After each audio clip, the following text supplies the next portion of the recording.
दोस्तों, रिया राज पवन सिंह और खेसारी लाल यादव के बारे में ठोका ठोकी वाली इंटरव्यू देकर बहुत बड़ा झमेला में फंस गई है।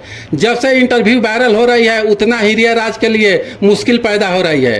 अब वो खुद मीडिया के सामने आकर माफ़ी मांग रही है और बता रही है कि मेरे कहने का मतलब लोग गलत मतलब निकाल रहे हैं। वो खुद बोल रही है कि जिसको ये बात समझ में नहीं आ रही है वो पूरा इंटरव्यू देखे।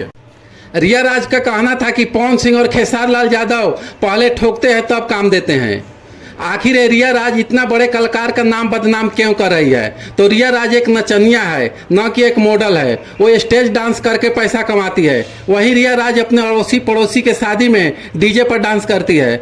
शिल्पी राज के गाना चांद के पार ले जाइबा का गाना पर जैसे ही डांस करके वीडियो बनाती है और अपने इंस्टाग्राम आईडी पर डालती है, उसी से रातों रात वायरल हो जाती है।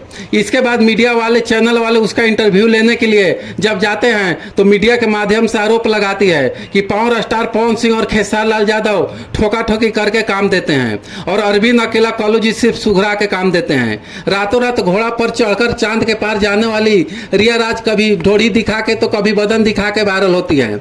रिया राज बताती है कि मेरी बहन की शादी थी, शादी के मटकोड़ में उसी में डांस कर रही थी और गाना था कि सैया मोरा धके कोरा घोड़ा पर चढ़ाइबा का, एक रात में चांद के पार ले जाइबा का।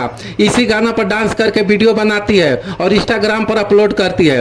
इसी से रातों रात वायरल हो जाती है। इसके बाद मीडिया वाले और चैनल वाले इंटरव्यू के लिए आने लगते हैं।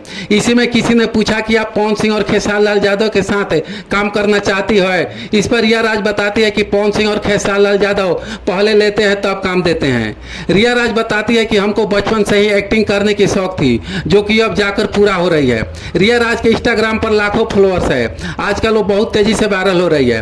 तो दोस्तों, आप लोग कमेंट करके बताएं कि रिया राज पवन सिंह और खेसारी लाल यादव पर ऐसी घटिया बयान देकर सही किया गलत की।